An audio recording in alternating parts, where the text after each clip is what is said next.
अब्बासिया हुकूमत के आखिरी दौर में एक वक्त वो आया जब मुसलमानों के दारुल खिलाफा यानी मुस्लिम दौर हुकूमत की राजधानी बगदाद में हर दूसरे दिन किसी न किसी दीनी मसले पर मुनाजरे होने लगे, यानी डिबेट होने लगी। जल्द ही वो वक्त भी आ गया जब एक साथ एक ही दिन बगदाद के 4 अलग अलग चौराहों पर अलग अलग मुनाजरे हो रहे थे।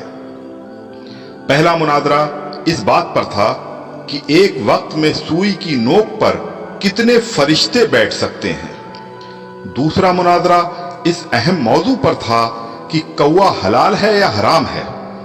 तीसरे मुनाजरे में ये तकरार चल रही थी कि मिसवाक का शरई साइज कितना होना चाहिए। एक ग्रोह का कहना था कि एक बालिश से कम नहीं होनी चाहिए और दूसरे ग्रोह का यह मानना था कि एक बालिश से छोटी मिसवाक भी जायज है।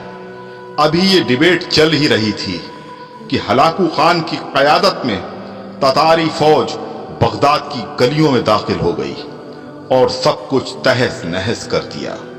मिसवाक की हुर्मत बचाने वाले लोग खुद ही बोटी बोटी हो गए। सुई की नोक पर फरिश्तों की गिनती करने वाले लोगों की खोपड़ियों की मीनारें बन गईं जिन्हें गिनना भी मुमकिन नहीं था। कौवे के गोश्त पर बहस करने वालों के मुर्दा जिस्मों को कौवे नोच नोच कर खा रहे थे। आज हलाकू खान को बगदाद तबाह किए सैकड़ों बरस गुजर चुके हैं, मगर कसम ले लीजिए जो मुसलमानों ने तारीख से रत्ती बराबर भी सबक लिया हो।